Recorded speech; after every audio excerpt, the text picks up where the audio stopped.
Dear friends, I have been making speeches addressing issues that are important to the local community where I live.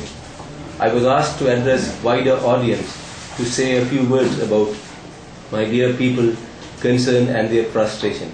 I never had any interest in politics. I always felt it was someone else's responsibility to get involved in politics. I had no prior experience. When I was approached by a local politician to stand in the local provincial election, I came up with lots of excuses why I shouldn't be a candidate. After lots of persuasion, I have decided to step in and make a difference to our people. I want to be the voice for the voiceless, friend to the needy. Most importantly, I want to be a servant to my community, who are expecting me to make their simple dream come true. I'll endeavor to work hard for my people who have placed their faith and trust in me. I understand their concern and suffering because I have journeyed with them since 1959. Education. This is dear to my heart, being a principal and the director of education in Kilagachi and Mullaitivu. I have observed the demise of standard during the past 25 years. I am here today because of education afforded to me by my parents. This has made significant difference in my life. I value education as a vital tool for any community. People I represent have been deprived of their educational needs. This will no doubt arm them with a voice that can be taken into a global forum. What I propose to do is to lift the educational standards, bring it to par with the rest of Sri Lanka.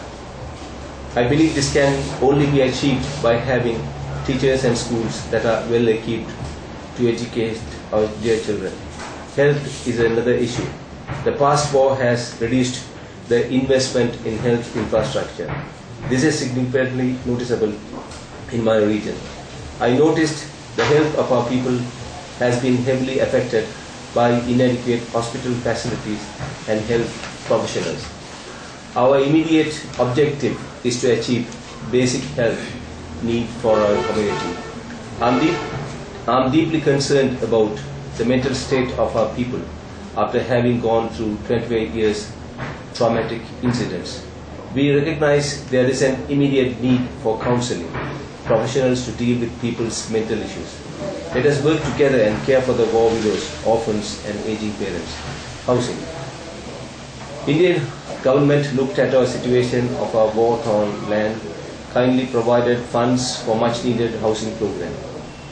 War ended in 2009. I was kept in camps for the displaced. I wasn't the only one. There were thousands of our brothers and sisters. I am beginning to rebuild my life, but there are several others who have nowhere to live. Some of them are still in camps, living in appalling conditions. The government has still not fulfilled its commitment to my people, who wish to rebuild their life, but unable to do so because they have no income and nowhere to live. We propose to investigate and expedite the much-needed housing program. Food is not a problem. Our region is known as the food basket to the northern region, but we want our land back and to have a mere existence before we exit this world. Let me say something about employment needs in my region. I am fortunate enough to be able to provide the basic needs to my family because I was able to have a job.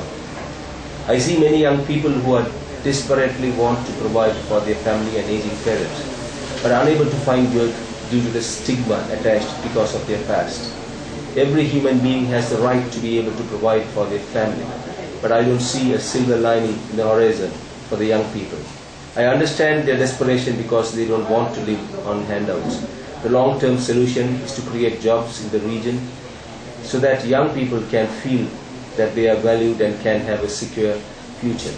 I believe this can only be achieved by foreign investment in our specific regions. We are currently working on a plan to attract such investors who can provide job opportunity for our future generation. I must say that unlike many other countries, we don't have a social security system to take care of the unemployed. Like many of you, I don't want the repeat of armed struggle because of lack of job opportunity. Another issue that concerns me is the care for the children and seniors. Children are the future of this nation. I am saddened to see many orphans without hope and refuge. If we want to build our nation once again, we need to look after the children and orphans. As many of us know that children need love and support, we are actively seeking support from our friends from overseas to care for the disadvantaged children and build the region. We are in the process of developing care and educational programs for the forgotten children. It's our duty to ensure that these children have same opportunity as many of us. I see the health of regions was devastated by the past war. Many parents lost their children. These children were the only breadwinners of the family. They're gone with the war. Who is going to take care of these souls who are seniors without any source of income or support? These people become refugees in their own homeland. We cannot any longer ignore the suffering of these people. They have suffered enough during the brutal war. Our aim is to create institutions and nursing homes to provide much needed care for these people. I don't think that we ourselves can achieve this without the support of our dear brothers and sisters. Let me say something about human rights. These phrases are mere words, have no real meaning in the country I love and live. Let's treat people humanly and then talk about their rights when they have a right to live. It burdened my heart to see total violation of human rights and abuses inflicted by our government. We seek help from the rest of the world to intervene on our behalf and bring judgment on those who routinely violate the rights of our brothers and sisters. Please don't ignore us. We are human too, and we have right to live with dignity. Our hands are tied. We lost our voice. Now our lips are sealed, so we are no longer can speak. How can one talk to the rest of the world without voice?